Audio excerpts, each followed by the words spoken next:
Hey guys, welcome back to the channel. In today's video, I'm going to take you through a really recent case study that I did a post on LinkedIn and went really well. So I thought I'd share it in a video here as well. And it was about, I got some really great results here, as you can see. So 6K spend, 373K in sales. But I wanted to make everyone aware as to why these results aren't as good as they seem.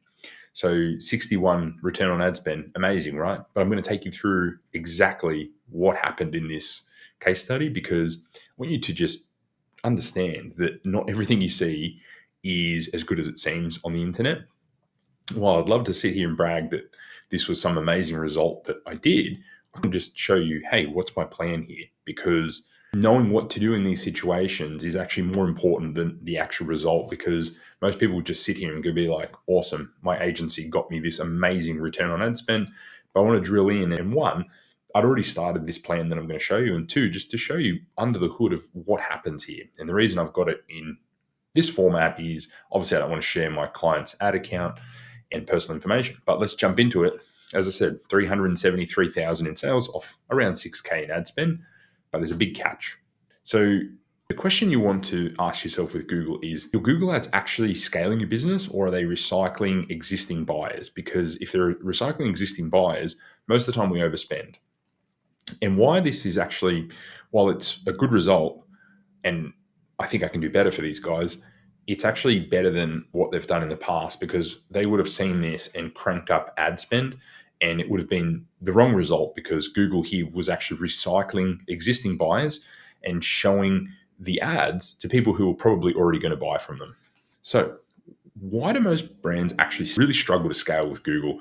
The major issue is branded traffic inflates return on ad spend. So under the hood, Google is really just showing these ads to bottom of funnel traffic, people who search for your own brand, and heavily remarketing, particularly through Performance Max, in areas that it shouldn't. So in apps, on the display network, part of the discovery network, that some of it is good, some of it is not so good. Irrelevant YouTube videos, lots of wasted spend there, and search terms that obviously it's a little trickier to see, but when we look under the hood of a Performance Max campaign, we know when brand is inflating it. And when you see a screenshot online of someone showing you 61 return on ad spend, just start to question it. And if you are looking for someone to manage your ads, or if you're managing them yourself, you need to look under the hood and go, well, did this drive any new amount of sales or visitors? Because if it didn't, it's not really that great, is it? So our major problem is branded traffic's inflating our return on ads. It's showing us that we're doing really well. And what happens is people then increase their budget and their return on ad spend halves. So they spend more money, they make the same amount of sales, and they don't really move the needle. So what happened in this particular campaign, and why I know this is what happened, is because I had set it up correctly from the start. So I had a branded search campaign set up that did 170K of that 300 and almost 70K. So almost half came from the branded search campaign. Now, branded search is almost, not all, almost entirely existing customers. But in saying that, we want to capture that traffic because it's 170,000 in sales. You don't want to lose any of that because it's virtually free and very close to. And the trick is to have it segmented out. So if you didn't have this branded search campaign, and I like to set up my branded search campaigns in a particular way where I've got a lot of control and I don't leave it up to Google to determine how much I pay for my own brand. And what happens is over time, people inflate their own brand name by automated bidding strategies that really hand over Google the control for your own brand name. And with Broadmatch, you do want to protect your brand name because you're going to come up with other brand names as well, and they're going to come up with you just purely because of how Broadmatch works. And so you want to protect that really valuable real estate. So branded search did 170, PMax did 130K, another big chunk, right?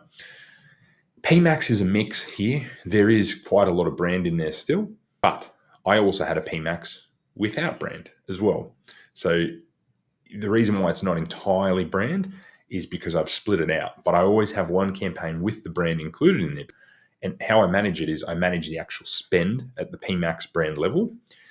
And the reason I do that is if you do not do that, your remarketing goes off a little bit, and your shopping remarketing. So when people type your own brand name, those shopping listings, if you've completely excluded your brand name, which some people suggest, it's actually not going to do too well because you will not appear for branded searches for your own brand name and you're going to miss all that traffic. And if you're managing the ads for someone else, it's not going to be a good look at all.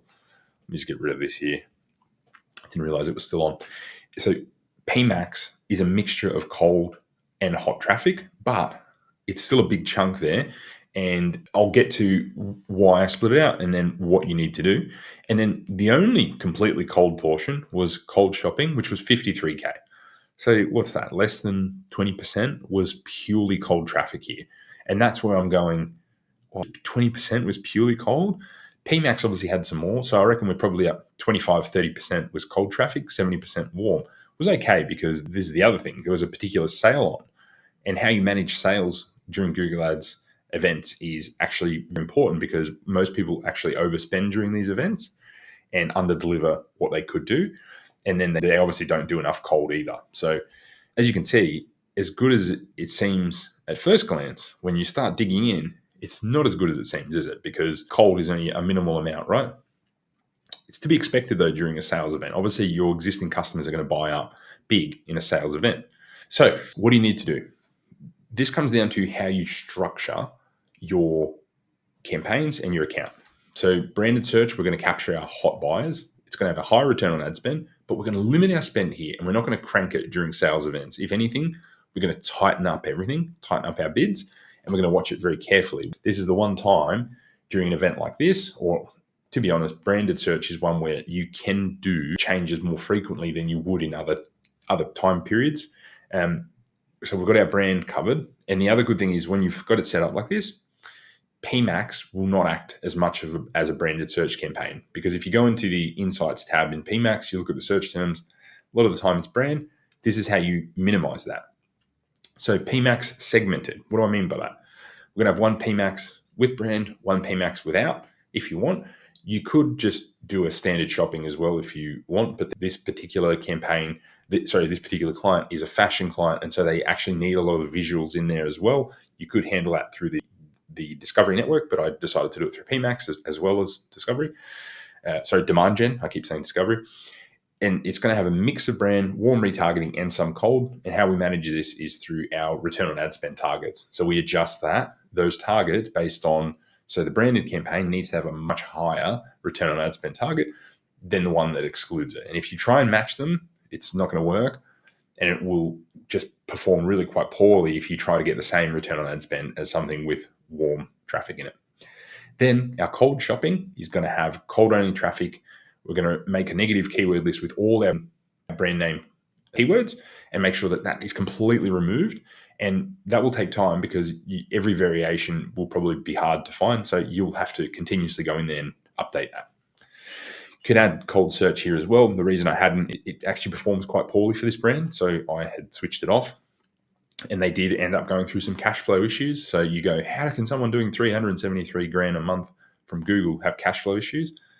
This is why you need to know your numbers, because even if they're spending a lot of money on ads, on stock, on everything, if the sales aren't incremental that are coming from the ads, then that's when you end up with these cash flow issues. And it might look good on paper and the tracking might be out. So a lot of the time, if you see these big numbers too, it could be duplicate tracking. I know the tracking is working fine on this because I checked it.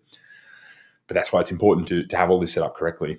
So how do we actually scale an account like this without losing profitability, particularly when we're going from hot bottom of funnel branded traffic to introducing more cold? I do this incrementally because I don't want to lose my profitability. And what I mean by incrementally is I just mean I do it slowly. So I will tone down the warm traffic spend, so the branded spend, and then increase slowly the cold traffic spend. And by balancing that, I don't tank the return on ad spend. But that's how I started in this event. So this sale last year, they probably spent triple on Google Ads and got a very similar sales result. Actually, they did better this year. So on less money, they did better because I introduced this, and it would have actually been some amount of cold traffic where last year there would have been zero. So even though it was 25, 30% is cold, maybe a little bit more, last year was probably zero, close to zero. So as we increase the cold spend, we lift the return on ad spend on brand and PMax to reduce our reliance on it. And then we keep brand lean and reinvest into cold shopping and other parts of Google. That's the trick to this. And then we want to slowly transition 70 and 80%, even more, of our budget to cold campaigns. A lot of people just do not have the cojones to actually do this and lower those really high return on ad spend campaigns. Even sometimes I look at it and I'm like, oh, do I really want to lower that? Your client's going to look at it, but it's not the right thing for them. So you will see a lower return on ad spend sometimes than you otherwise would, but your result in your Shopify dashboard or in your actual, wherever it is you're collecting sales, is going to look better. So it is worth doing. And as hard as it is, you need to do that. And you pay for that cold traffic by lifting the return on ad spend with the warm traffic. And the only reason you need to do that is because otherwise the account's going to look really bad. And so even though it probably isn't necessary, well, it probably is just a good way to do it anyway, but it's going to make sure that people aren't just going to completely drop their Google spend. And this is how you actually make Google Ads incremental and not something where you don't really know if you're making any more sales. This will get you more sales. Now, as you can see, I want you to make sure you look at these sort of screenshots that you see out there or in videos or whatever. Make sure you double check and just think about it logically and check your own results. If they're looking this good, there's probably a lot of brand. It's that simple. Or there's a lot of remarketing. It's as simple as that. And you'll notice when you crank spend in other platforms, your Google will lift. I wanted to share another case study where we've just started this, $727, 18K in spend, 24.8x return on ad spend. This is the same thing. But what I'm doing here is while we're getting some early wins, we need to collect that data. Then we implement this segmentation. Then we introduce the cold scaling system. So these are the 3 phases that I operate on. If you want to learn more about it, I've got a framework as to how I run Google Ads. It shows you exactly how to do it. It's completely free. I'll leave a link below. You can access it and you can use it to do exactly that. And if you do need help with your Google Ads, I can do absolutely no fluff fast audit for you for e-com brands that are wanting to scale. It's not going to be pretty. It's just going to be based off my experience. It's very quick because I know I've got a lot of experience and I know what will work and if you're a suitable candidate for it. And I can tell you very quickly. And that's all for today, guys. Thank you so much. Hope you've enjoyed this video format and I'll see you in the next one.